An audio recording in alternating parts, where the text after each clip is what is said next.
저리 옆에 계신 분하고 한번 인사하겠습니다. 사랑합니다. 축복합니다.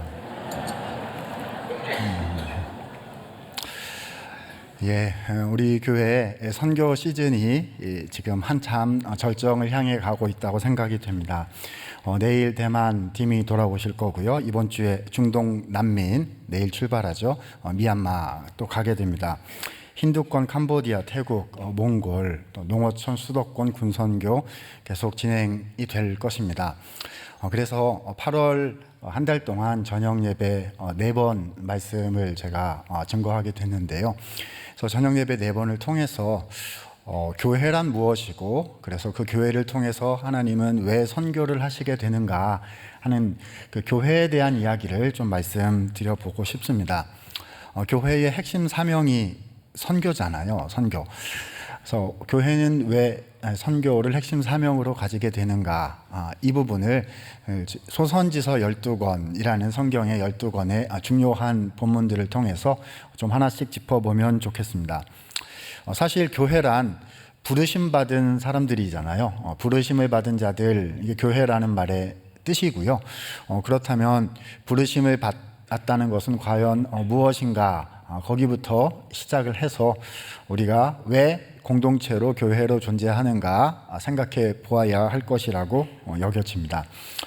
우리가 교회에 대한 이야기 많이 들었고 또 선교에 대한 이야기는 늘 듣고 있는데요. 오늘부터 시작하는 이 4번은 소선지서 12권에 나타난 교회란 무엇인가를 보려고 하는 것입니다. 자, 그래서 그 이야기 들어가기 전에 먼저 화면 한번 보고요. 성경에서 말하는 교회가 어떤 그림의 이해를 가지고 있는지를 좀 보도록 하겠습니다. 자, 먼저 출애굽기 19장 5절과 6절을 읽어보고 그리고 도표를 하나 띄워보도록 하겠습니다. 자, 2절 말씀인데요. 우리 저녁이지만 힘내서 한번 읽어보면 좋겠습니다. 2절 읽습니다. 시작. 세계가 다 내게 속하였나니 너희가 내 말을 잘 듣고 내 언약을 지키면 너희는 모든 민족 중에서 내 소유가 되겠고. 6절이요. 시작. 너희가 내게 대하여 제사장 나라가 되며 거룩한 백성이 되리라. 너는 이 말을 이스라엘 자손에게 전할지니라. 아멘. 자, 화면 한번 보겠습니다. 좀 띄워주시겠어요? 자, 출애굽기 19장 5절 6절에 나오는 표현을 이렇게 정리해 볼 수가 있습니다. 위에는 하나님이 계시고요. 밑에는 잃어버린 세상, 하나님으로부터 떠나가 버린 온 피조 세계가 있지요. 그런데 주님은 그들을 건지시기 위해서, 온 세상을 구원하시기 위하여 특정 사람들을 먼저 불러내셨습니다. 구약에서는 이스라엘 백성이다, 그들을 그렇게 불렀고요. 결국에는 신약까지 다 완성된 후에는 이것은 교회를 지칭하는 그림이에요. 자, 그래서 교회의 정체성을 2가지 표현으로 정리하게 되는데, 자, 왼쪽에는 거룩한 백성, 오른쪽에는 제사장 나라. 이 베드로전서 2장 9절에도 똑같이 되어 있는데, 이제 거기는 왕 같은 제사장들, 이런 표현으로 되어 있을 겁니다. 자, 첫 번째, 우리는 거룩한 백성으로 부르심을 받았어요. 자, 그런데 화살표가 어디서 어디로 가고 있죠? 아래에서 위쪽으로 가고 있는 거예요. 그러니까 누구에게로 부르심을 받았다는 거죠? 위쪽으로. 하나님께로 부르심을 받아서 거룩하게 구별이 됐다는 겁니다.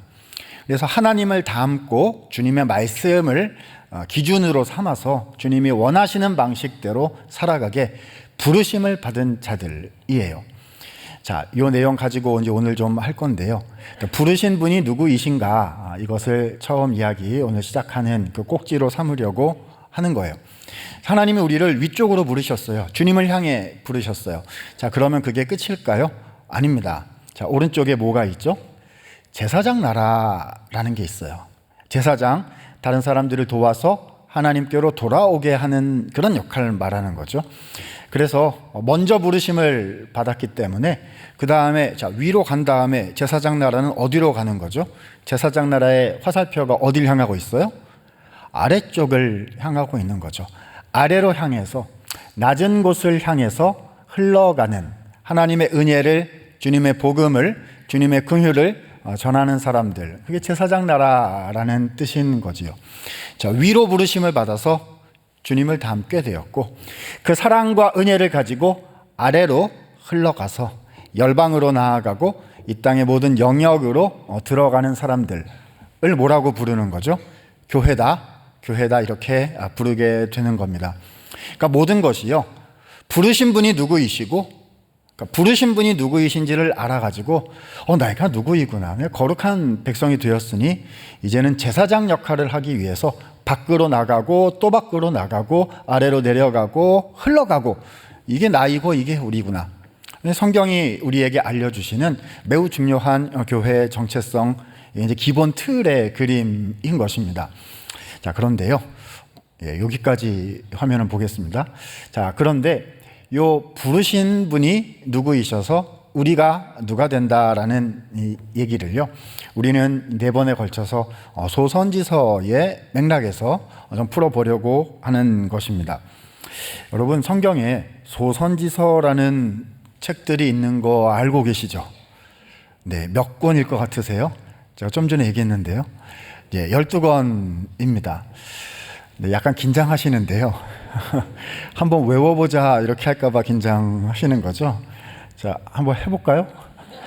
네, 교회는 은혜로우니까 안 하는 게 나은 건가요? 그래서 호세아, 요엘, 아모스, 오바댜, 요나, 미가, 나훔, 하박국, 스바냐, 학개, 스가랴, 맨 마지막은 뭐죠? 네, 끝에 하면 다 잘한 거예요. 12권을 소선지서라고 부릅니다. 대선지서, 소선지서가 있는데요, 이거 오해하시면 안 돼요. 대선지서는 큰 선지자, 소선지서는 작은 무슨 새끼무당 이런 식으로 생각하시면 안 돼요. 다 하나님의 말씀을 증거한 위대한 주님의 사람들입니다. 분량이에요, 분량. 책이 좀 분량이 적은 사람들을 소선지서라고 부르고, 12권이기 때문에 오히려 12선지서다 이렇게 부르는 게 더 좋을 수도 있어요. 그래서 12권은 이제 하나의 맥락으로 묶여져 있습니다. 12개의 책이고 12권의 책이고 12명의 선지자 얘기인데요, 각각의 메시지가 있는데 그 메시지를 다 묶어내면 또 큰 하나님의 메시지가 나오게 되는 그런 책이 소선지서입니다. 결국 부르신 분이 누구이시다, 그래서 그분과 어떻게 관계를 맺는 것이다, 그러므로 우리는 어떤 존재이다를 차근차근 이 소선지서, 12선지서도 알려주시는 것이거든요. 자, 그 중에서 오늘 우리는 어디를 보았죠? 소선지서의 첫 번째 책인 호세아라는 책의 본문을 하나 읽었습니다. 아마 호세아에 대해서는 들어보신 적이 있으시리라 생각합니다. 자, 호세아는 핵심 메시지가 뭐죠? 사랑입니다. 하나님이 나를 사랑하셨습니다. 자, 옆에 다시 한번 해볼까요? 하나님이 당신을 사랑하십니다. 한번 인사할까요? 호세아서는요, 하나님이 우리를 사랑하신다는 것을 말씀하기 위해서 한 가지 특별한 비유를 가지고 설명을 해 주십니다. 그것은 결혼이라는 비유예요. 하나님이 신랑이시고 교회인 우리, 부르심 받은 우리가 하나님의 뭐다? 신부다. 그래서 남편과 아내의 이 결혼 관계로 비유를 하십니다. 근데 이거를 구체적으로 보여주시기 위해서요, 하나님은 이 호세아 선지자에게 상상도 하기 어려운 특별한 명령을 하나 내리십니다. 자, 호세아 1장 2절 말씀인데요, 이렇게 되어 있습니다. 여호와께서 처음 호세아에게 말씀하실 때 여호와께서 호세아에게 이르시되 너는 가서 누구를 맞이하여? 음란한 여자를 맞이하여 어떤 자식을 낳아라? 음란한 자식들을 낳아라. 이 나라가 여호와를 떠나 크게 음란함이니라. 아니, 어떻게 선지자가요 음란한 여성과 결혼을 할 수 있단 말입니까? 이렇게 하셔야 되는 거 아니에요? 너는 가서 건강하고 거룩한 정상적인 사람을 만나 결혼하라, 이렇게 해야 되는 거 아니시겠습니까? 근데 주님 뭐라고 하셨어요? 음란한 여성을 찾아서 아내를 삼으라 라고 말씀하셨다는 것입니다. 생각해보면 이것이 기독교의 비밀인 것 같습니다. 하나님께서 우리를 대하시는 방식은요, 우리 인간이 생각하는 어떤 논리적인, 합리적인, 상식적인 수준을 뛰어넘어서 하나님의 위대하신 사랑을 우리에게 보여주시는, 이해할 수 없이 높고 깊은 하나님의 사랑, 이것이 복음의 핵심 아니겠습니까? 그래서 호세아를 그러니까 적합하지 못한 상대에게 보내시면서 하나님께서 우리를 어떻게 대하기를 원하시는지를 이 호세아의 경험을 통해서 우리에게 알려주시려고 하신 거지요.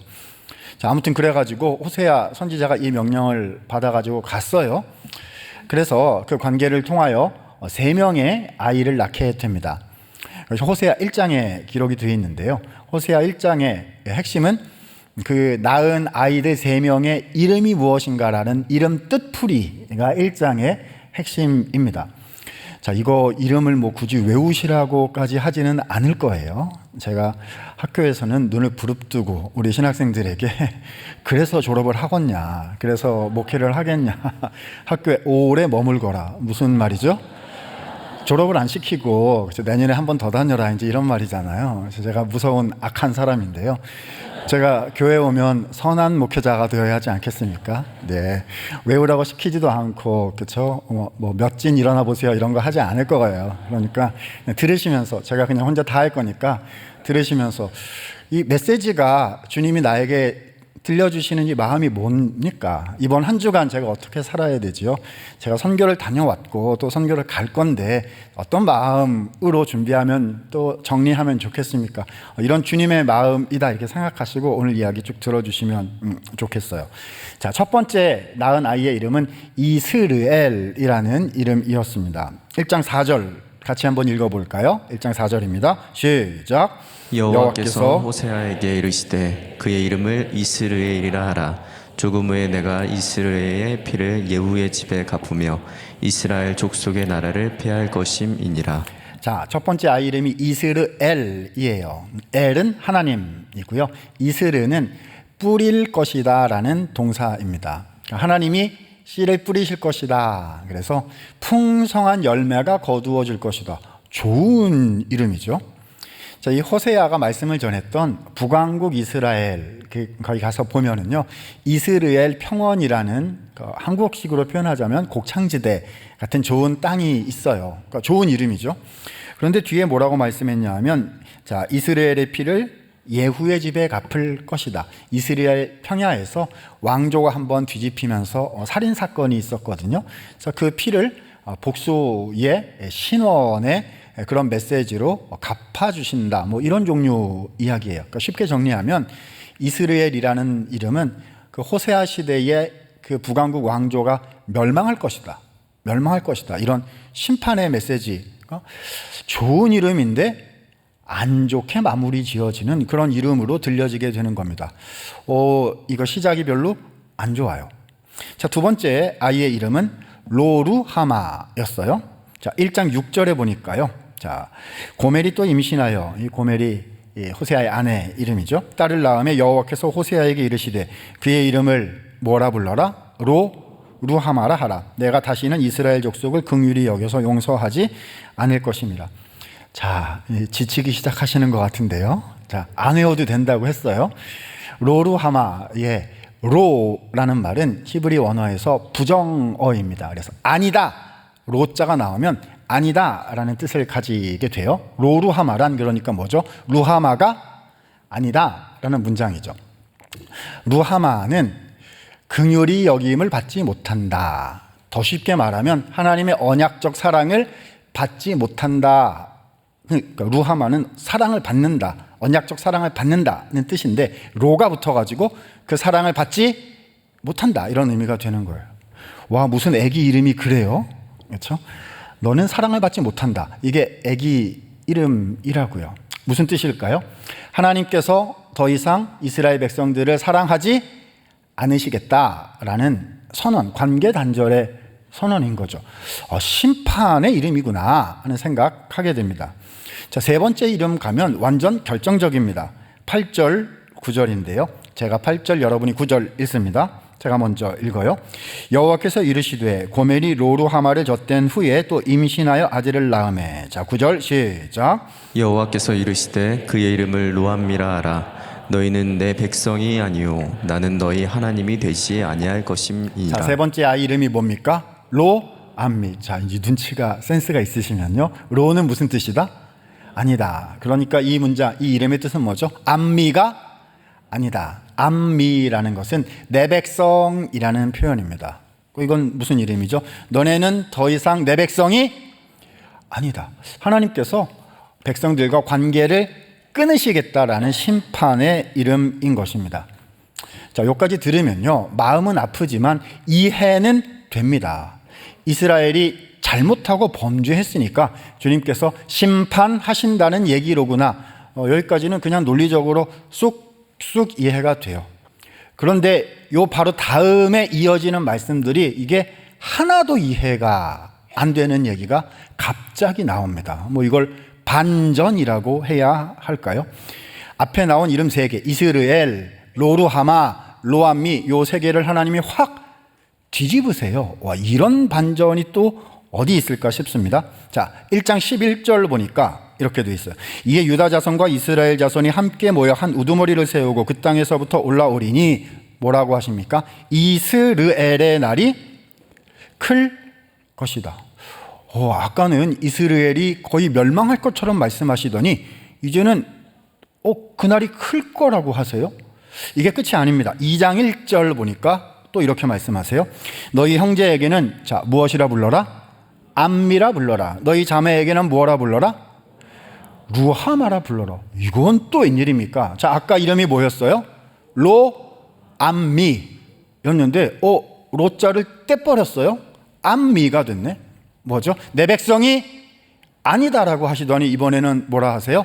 내 백성이다라고 하세요. 아까는 로루하마, 사랑받지 못한다 하시더니 로자를 떼셨어요. 뭐라고 하시죠? 사랑받는다. 좋기는 한데요, 이해가 안 돼요. 왜냐하면 요즘 표현으로 해서 중간 빌드업이 없어요. 그죠? 적어도 어떤 얘기가 나와야 되는 거죠? 정신을 차리고 생각해 보거라.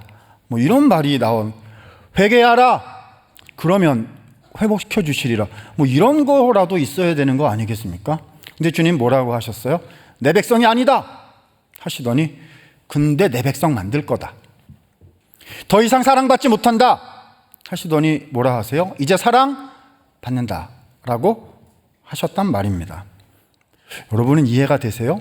왜 이렇게 주님이 반전하시고 전환시키셨는지 이해가 되십니까? 저는 이해가 안 돼요. 여러분, 우리가 아는 세상의 사랑은 대부분 조건적이거든요. 가는 모든 관계에서도요. 심지어는 가정에서도 그렇고 가장 친한 친구와 사랑하는 사람들의 사이에서도 그렇고요. 가는 만큼 오는 게 있는 거고, 이게 관계적인 거거든요. 그래서 우리는 뭔가를 만족시켜야 한다고 늘 생각을 하고요. 뭔가를 주고받아야 한다고 생각을 합니다. 근데 하나님의 사랑은 어떤 것일까요? 혹시 우리가 내가 뭔가를 열심히 해서 그분을 만족시켜야 하나님의 사랑을 얻을 자격이 있는 존재가 된다라고 생각하시나요? 나는 주님께 충분히 그만큼 드릴 수 있는 사람이 못 되기 때문에, 하나님이 나에게 주신 것만큼 나는 되갚아 드리고 의미 있는 열매를 맺어낼 만한 사람이 못 되기 때문에 나는 그런 사람 아니야. 혹시 이런 마음을 가지고 계시나요? 그러니까 성경이 말씀하시는 부르신 분이 누구이신가? 너무 우리 기독교 신앙의 진리에 의해서 중요한 것이죠. 그래서 호세아는 교회가 누구이고 우리가 세상에 대해서 어떻게 해야 하고를 얘기하기에 앞서서 하나님의 사랑이 무엇인지, 우리를 사랑하시는 그분이 어떤 분이신지를 지금 쭉 먼저 얘기하기를 시작하는 것입니다. 자, 오늘 우리가 본문을 2장으로 선택해서 읽었는데요. 2장으로 좀 더 가보도록 하겠습니다. 자, 1장에서는요, 이름 3개 얘기해가지고 반전시키는 구조였는데요. 2장도 상당히 비슷한 형태로 가는데 훨씬 더 정교하고 세밀하게 되어 있습니다. 이렇게 말씀드리면 될 것 같아요. 시험은 안 본다고 했기 때문에 외우지는 않으셔도 돼요.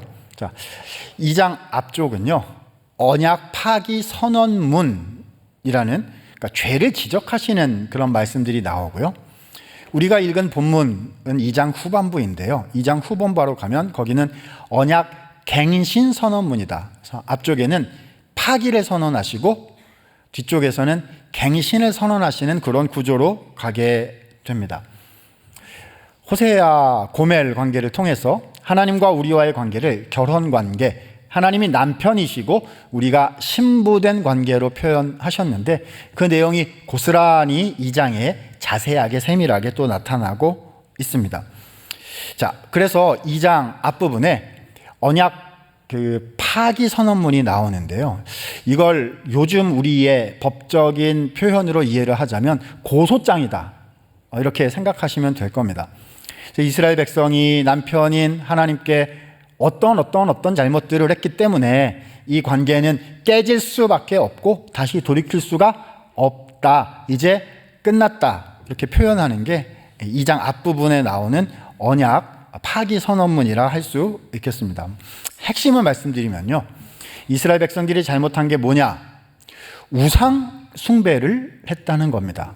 결혼 관계로 비유되고 있기 때문에 이스라엘이 자신의 사랑해준 남편이신 하나님을 버리고 누구에게로 갔다는 거예요? 다른 남성에게로, 이제 그 우상들을 가리키는 말이죠. 딴 사람에게로 갔다는 것을 2장 앞부분은 말씀하고 있어요. 자, 여러분 여기서 우리가 좀 잘 볼 필요가 있는데요. 이스라엘 백성들 왜 그랬대? 그 사람들 너무한 거 아니야? 이렇게 너무 쉽게 생각하시면, 남 얘기로 보시면 안 돼요. 이 내용이 바로 우리의 이야기고 이 내용이 바로 나의 이야기다라고 생각하시면서 이 말씀을 쭉 읽어 나가셔야 하나님이 우리에게 오늘 본문을 통해서 주시는 메시지를 들으실 수가 있는 거예요. 내 이야기로 생각하면서 한번 좀 보도록 하겠습니다. 자, 이스라엘 백성들이요, 하나님을 버리고 우상들을 따라간 이유가 있었어요. 이유가 뭐냐 하면, 자, 들어보셔요. 나한테 필요한 것들을 공급해 줄 수 있는 존재가 우상들이다. 내가 필요한 것들을 줄 수 있는 존재가 우상들이다 라고 그들이 생각했기 때문에 우상들을 따라갔다. 이것이 호세아의 증거입니다. 자, 2장 5절 말씀 보니까 이렇게 기록하고 계세요. 자, 5절 같이 한번 힘내서 읽었으면 합니다. 5절입니다. 시작. 그들의 어머니는 음행하였고 그들을 임신했던 자는 부끄러운 일을 행하였나니 이는 그가 이르기를 나는 나를 사랑하는 자들을 따르리니 그들이 내 떡과 내 물과 내 양털과 내 삶과 내 기름과 내 술들을 내게 준다 하였음이라. 자, 여기 보니까요, 나는 나를 사랑하는 자들을 따른다. 누군가 날 사랑해 준다는 거예요. 우상을 얘기하는 거고요. 그 사랑이란 무엇인가? 내게 필요한 것들을 공급해 준다는 거거든요. 그들이 나에게 떡과 물과 양털과 삶과 기름과 술들을 준다. 자, 이 표현들이 당시 일상에서 사람들이 먹고 살기 위해서 필요했던, 요즘 말로 얘기하자면 의, 식, 주에 해당하는 그런 것들을 누가 준다는 거예요? 우상들이 공급해 준다고 생각했다는 거예요. 고대 사회에서 예를 들면 오늘 이제 본문의 배경이 되는 우상이 바알인데요. 바알신. 이 바알신은 어떤 신으로 생각이 되었느냐? 풍요의 신으로 생각이 됐어요. 그래서 막 구름이 몰려오게 하고 비가 내려오게 하고 농사가 되어지게 하고, 그래서 먹을 것이 생겨나게 하는 그런 신을 바알이라고 생각을 했던 거죠. 내게 필요한 것들을 공급해 주는 자들을 나는 따라가겠소라고 이스라엘이 선택을 했더라는 것입니다. 자, 그런데 이 모든 것들은 사실은 우상이 주는 걸까요? 아니면 하나님께서 주시는 것일까요? 하나님께서 주시는 겁니다. 자, 2장 8절에 주님이 이렇게 말씀하시죠. 자, 너가 그렇게 원하는 곡식과 새 포도주와 기름은 누가 준 것이요?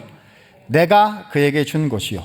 그들이 바알을 위하여 드린 은과 금도, 재물을 막 바쳤다는 거예요. 좋은 것, 비를 내려달라, 뭐 해달라, 막 자기 걸 바쳤다는 거예요. 그들이 바알을 위하여 쓴 은과 금도 내가 그들에게 주었는데 그들이 그것을 가지고 바알에게 갔다라고 말씀하신 것입니다. 사랑하는 성도 여러분, 청년 여러분, 이스라엘은 왜 우상을 따라간 걸까요? 그들은 왜 우상이 자신들에게 이런 것을 공급해 준다고 믿었던 것일까요? 이렇게 답변 드려야 할 것 같습니다.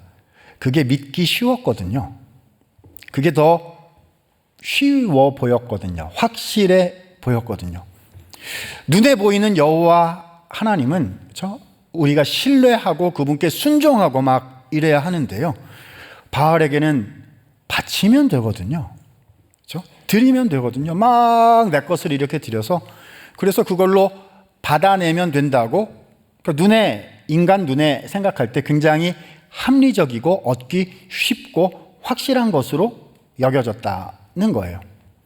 여러분, 지금 이스라엘이 구했던 것이요, 그냥 우리의 취미와 여가를 위해서 뭐 있으면 좋고 없어도 어쩔 수 없고 이런 게 아니었단 말입니다.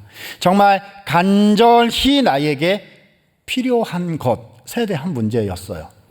그렇죠? 의, 식, 주 플러스 내가 한 사람의 인간으로서 이 땅을 살아가면서 간절히 갖기를 원하는 거 우리 모두에게 있지 않습니까? 그렇죠? 그걸 가지면 내가 행복할 수 있고 그걸 가지면 내 인생이 의미가 있고 저것을 가지면 내가 행복할 수 있다라고 생각되는 나에게 있어서 가장 간절한 것, 너무 간절하니까요. 찾고 싶고 갖고 싶으니까 쉽게 줄 수 있는 대상을 찾아서 따라가기로 했다는 것입니다. 혹시 우리도 그렇지는 않을지요? 뭔가 필요한데요. 그것을 얻기 위해서 하나님이 아닌, 그렇죠? 다른 곳에서 만족이나 다른 곳에서 열매나 이런 것들을 혹시 우리는 구하고 있지는 않을지요? 어쩌면 저녁 예배에 나와 계신 우리 성도님들은 믿음이 좋으신 분들이어서 이런 말씀 안 드려도 될지도 모르겠습니다만은 아니요. 그래도 우리도 이 말씀을 주님이 주신 말씀이기 때문에 계속해서 들어야 되겠지요. 자, 이렇게 이스라엘이 주님을 버리고 떠났기 때문에 그들에게는 심판이 내려와야 마땅하였습니다. 그런데 우리 하나님께서는 그들에게 심판을 내리시는 것이 아니고 다른 하나의 대안을 제시하셨다는 거예요. 그 대안이 2장 오늘 뒷부분 본문에 나타나고 있습니다. 하나님의 대안은 무엇이었느냐? 자, 오늘 설교 제목이기도 한데요. 내용이 뭘까요? 하나님은 우리에게 무엇을 하신다? 청혼하신다. 여러분, 제가 고민을 많이 했어요. 설교 제목 때문에. 프로포즈 하신다 이렇게 할까 하다가 그냥 쉽게 가자 해서 프로포즈가 더 쉬운가요? 네. 청혼하시는 하나님. 아니요, 이 청혼이 아니라 심판하셔야 되는 거거든요. 왜냐하면 아내가 남편을 떠나서 딴 존재한테 간 거거든요. 그러면 어떻게 해야 되죠? 끝까지 찾아내가지고 그죠? 인생의 정의가 무엇인지 바로 보여주고 조국의 기강을 세우고 이렇게 해야 되는 거 아니겠습니까? 뭘 하신다고요? 청혼. 아니, 이게 뭡니까? 여러분, 이것이 하나님이 나를 부르신 게 그 어떤 것인가 의 이야기거든요. 자, 오늘 우리가 읽었던 2장 본문 맨 마지막 절에 보면 19절 20절에 보면 하나님의 청혼 선언문이 이렇게 나오고 있습니다. 자, 나를 향해서 말씀하시는 주님의 약속이다 생각하시면서 한번 읽어볼까요? 19절 20절 다 같이 읽습니다. 시작. 내가 내게 장가들어 영원히 살되 공의와 정의와 은총과 긍휼이 여김으로 내게 장가들며 진실함으로 내게 장가들리니 내가 여호와를 알리라. 아멘. 자, 이 번역이 잘 돼 있는데요. 그 원문의 색깔을 확실하게 드러내기 위해서 제가 원문을 직역을 좀 해봤습니다. 자, 화면을 한번 볼까요? 자, 보시면요. 내가 너에게 장가든다라는 말이 3번 앞쪽에 반복이 되고요. 어떻게 장가드시는지를 3번 뒤에 풀어서 설명을 해주세요. 자, 첫 번째는 뭐죠? 내가 너에게 장가드는 것은 뭐다? 영원히 산다. 더 직역을 하면 영원하다라는 거예요. 이건 무슨 얘기죠? 여러분, 이 관계가 한번 깨졌었거든요. 그렇죠? 여자분이 남자분을 버리고 딴 데 갔었거든요. 근데 지금 영원하다, 다시 다시 시작을 하는데 영원하다라는 무슨 말이죠? 이제는 더 이상 깨지지 않게 만들겠다. 끝까지 가게 만들겠다. 와, 이 신랑의 각오가 대단하신 것 같아요. 나를 향한 주님의 마음이다. 우리를 향한 주님의 마음이다. 이렇게 지금 들으셔야 돼요. 자, 그래서 이게 영원히 간다. 어떻게 그게 가능하죠? 두 번째 줄에 또 이렇게 설명이 되어 있습니다. 나는 너에게 다시 장가든다. 어떻게요? 공의와 정의로, 은총과 긍휼로. 공의와 정의로 장가드신다는 것은 이제는 바른 관계가 되어서 하나님의 열매를 맺게 만들겠다. 공의와 정의의 열매가 나오는 바른 관계가 되게 하겠다. 이런 주님의 선언이죠. 그게 어떻게 되죠? 도망갔던 사람이고, 그렇죠? 연약하고 부족한 사람인데 그게 어떻게 되죠? 뒤에 뭐라고 말씀하십니까? 내가 너에게 장가드는 것은 무엇으로 하는 것이다? 은총과 긍휼로 하는 것이다. 하나님의 사랑으로 끝까지 지켜내셔서, 하나님의 사랑으로 끝까지 지켜내셔서 해내고야 마시겠다. 선언이죠. 주님의 약속입니다. 그래서 맨 마지막 줄에 한 번 더 하세요. 그래서 내가 너에게 장가든다. 진실함으로. 이것은 진리라는 뜻입니다. 주의 말씀의 진리로 장가드시기 때문에 결국 그 신부의 입에서, 우리의 입에서 어떤 고백이 터져 나오게 되는 거죠. 우와, 나는 이제 하나님이 어떤 분이신지를 알겠습니다. 주님의 사랑이 얼마나 놀라우시고, 주님의 나를 향한 그 인자하심이, 주님의 나를 향한 그 사랑이 얼마나 견고한지를 이제 알겠습니다. 라는 고백이 터져 나오게 만들겠다 라고 하시는 거죠. 이것이 주님이 교회를 향해서 주시는 청혼장이고요. 이것이 주님이 나를 향해서 건네주시는 프로포즈 편지다라는 것입니다. 근데요, 여러분 생각해 보면 이런 청혼장은 그 남편을 버리지 않은 사람이 받을 자격이 있는 거 아닙니까? 지금 이 말을 듣고 있는 이스라엘 백성들은 이미 신랑을 버린 경험이 있는, 한 번이 아니고 두 번, 혹은 여러 번 주님을 떠났던, 말씀대로 사는 것을 저버렸던 그런 사람들이거든요. 이해가 되세요? 얘가 안 돼요. 이러면 안 되는 거예요. 이런 건 있을 수가 없는 것이거든요. 주님은 선언하시는 거죠. 나는 이런 사랑을 하는 하나님이다. 대조가 돼요. 대조가. 이스라엘이 우상 따라갔을 때는 어떻게 따라간 거죠? 은 바치고 금 바치고 쫓아다니면서 그거 어떻게 내가 가져가지고, 그거 어떻게 내가 뭐를 해가지고, 어떻게 내가 가져가지고 만족해 보겠다고, 답을 찾아보겠다고 막 바알을 따라다닌 거거든요. 근데 그게 안 돼. 가짜니까. 가짜거든요. 못 줘요. 근데 주는 줄 알고 혹해가지고 막 저기서 내가 뭔가를 얻어낼 수 있을 줄 알고. 근데 주님의 사랑은 반대인 것입니다. 주님은 뭐라고 말씀하지 않으셨어요. 우리를 보시면서 내가 너를 사랑한다.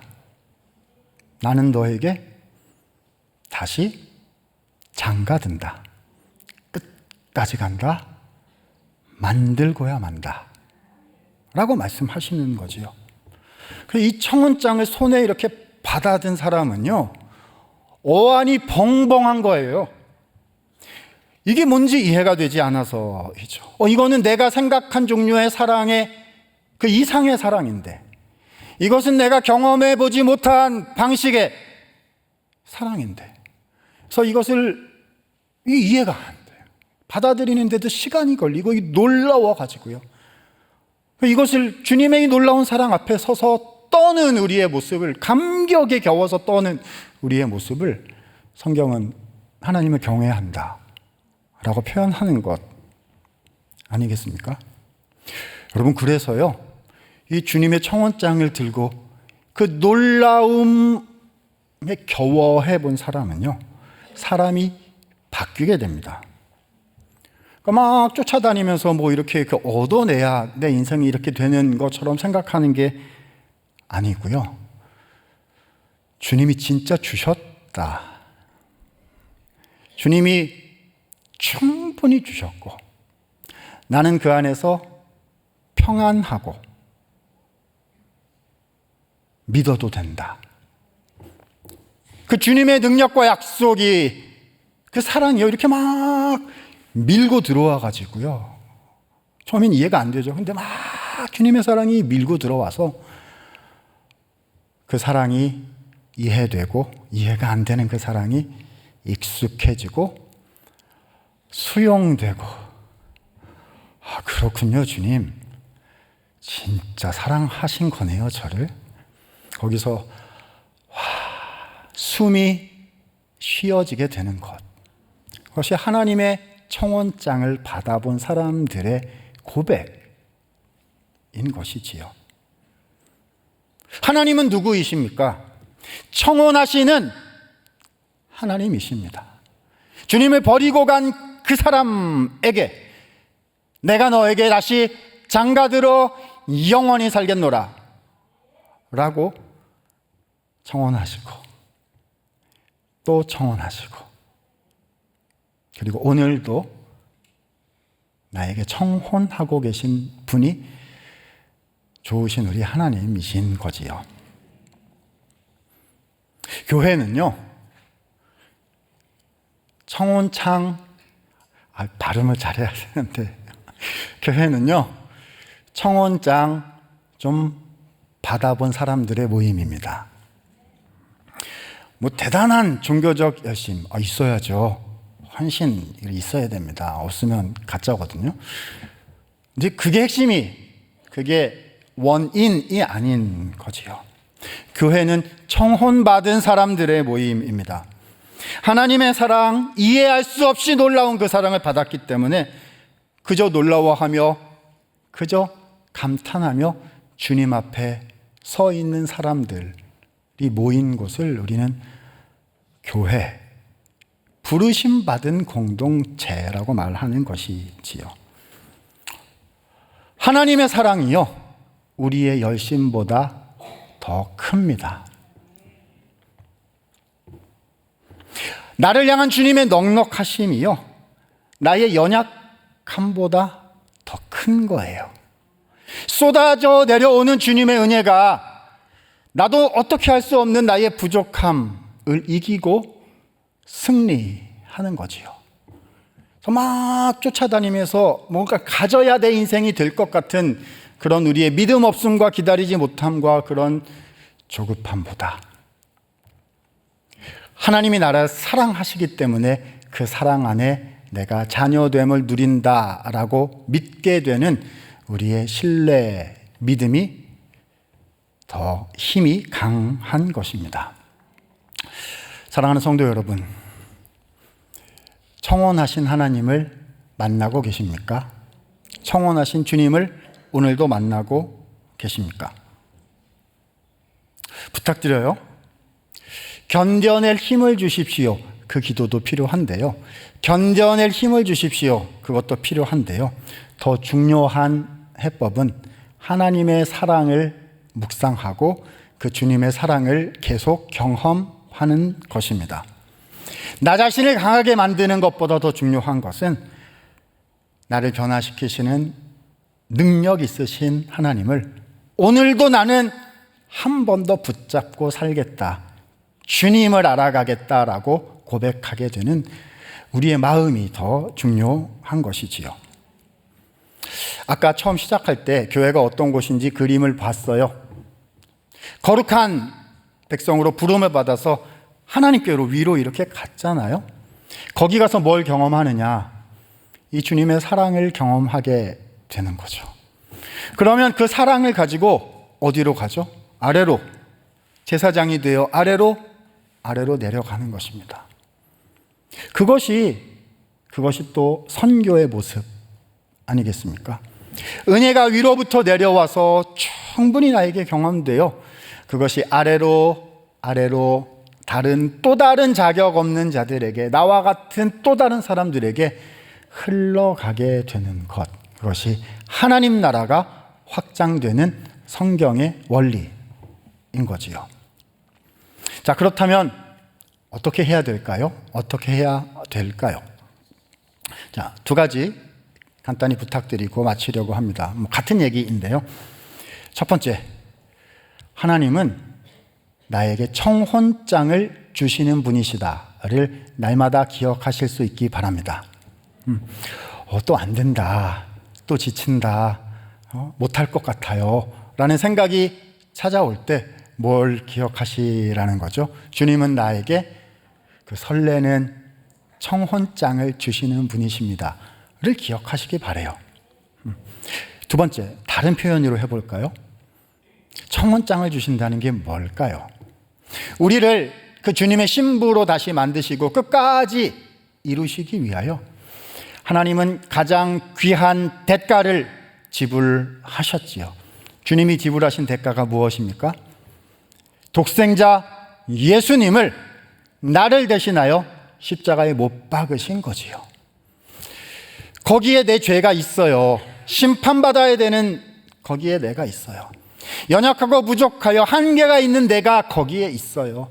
나의 상처와 나의 아픔과 그 모든 내가 괴로운 것들, 내가 갖고 싶었는데 갖지 못하여 나를 좌절시킨 나의 모든 인생이 십자가에 있단 말입니다. 하둥바둥 해결해 보려고 해도 안 되던 이 십자가에 다 있어요. 근데 거기에 나의 죄를 지시고 나의 고통을 지시고 나의 아픔과 나의 모든 인생의 그것들을 지시고 누가 계시죠? 예수님이 계세요. 이해가 안 돼요. 여러분, 십자가가 이해가 되세요? 저는 날마다 더 이해가 안 돼요. 저기가 이상하다. 왜 저분이 저기에 계시지? 제 자리거든요. 내가 죄를 지었고 내가 아팠고 그래서 내가 넘어졌고 그래서 내가 끝났다고 생각한 저기 내 자리인데 거기 예수님이 계세요. 예수님이 계세요. 그분이 나를 위하여 대신하여 죽으시고 나를 대신하여 부활하셔서 승리했다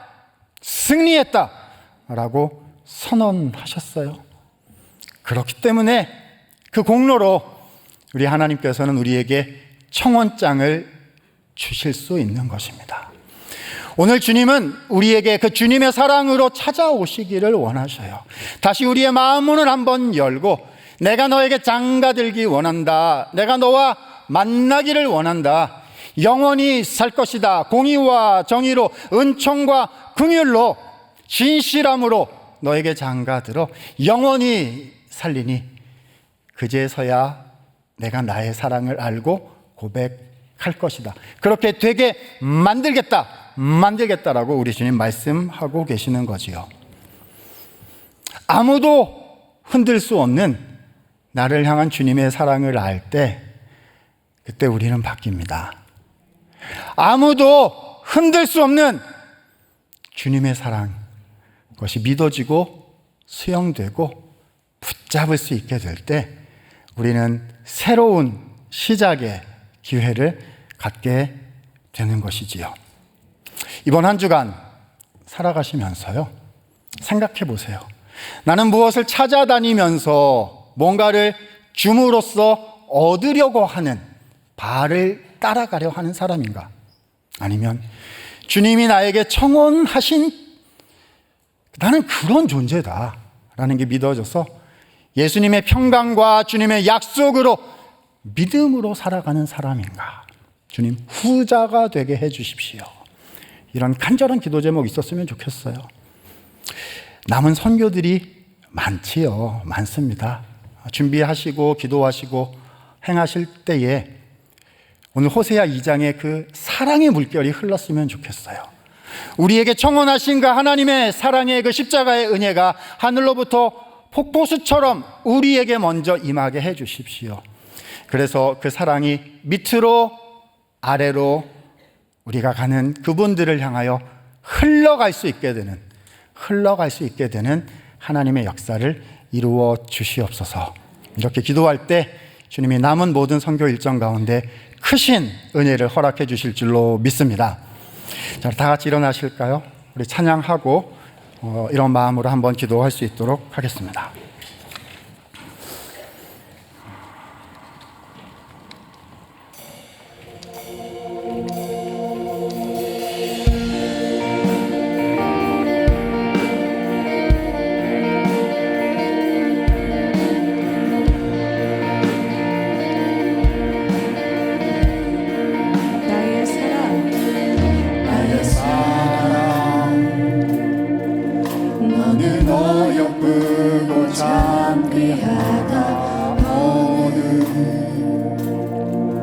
보석보다 귀하다.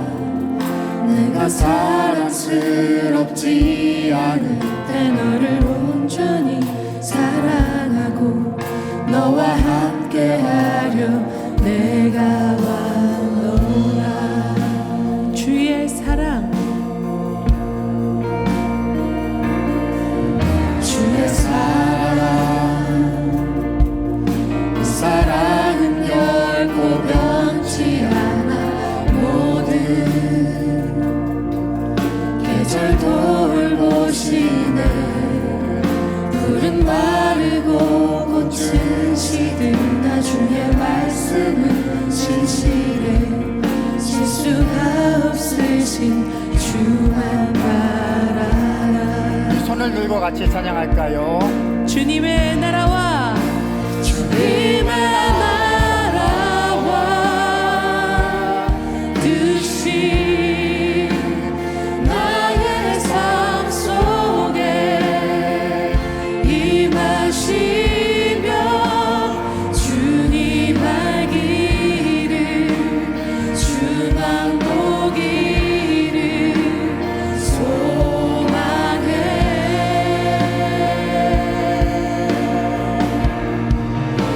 거룩히 살아가 인과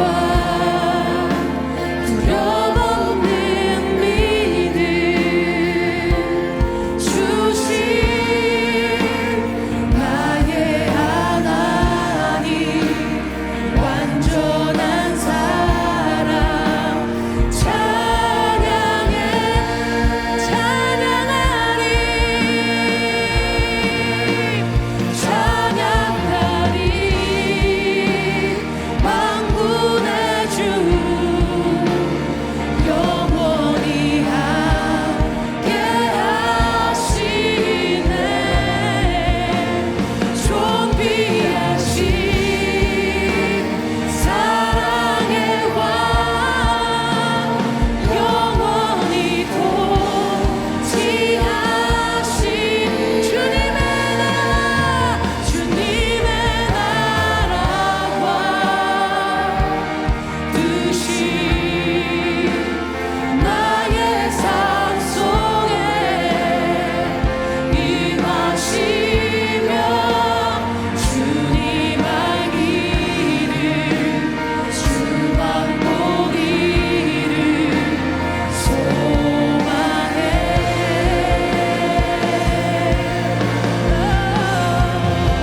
거룩히 살아가 힘과 두려움없는 믿음 주신 나의 하나님. 완전한 사랑 찬양해. 말씀 생각하며 두 가지 기도 제목으로 기도합니다. 하나님, 이번 한 주간 오늘 말씀 나를 사랑하시고 청혼장을 내미시는 그 주님의 사랑을 기억하며 그 이 사랑으로 살아내는 한 주간 되게 하여 주시옵소서. 기도해 주시고요. 남은 모든 선교 일정 대만팀 돌아오고 또 우리 중동 난민과 미얀마 출발합니다. 남은 모든 선교 일정 가운데 주님의 사랑이 흘러가는 역사 일어나게 하여 주시옵소서. 두 가지 기도 제목으로 주여 한번 부르고 기도합니다. 주여. 사랑하시는 하나님, 우리에게 하나님의 말씀을 주시고 하나님의 사랑의 능력으로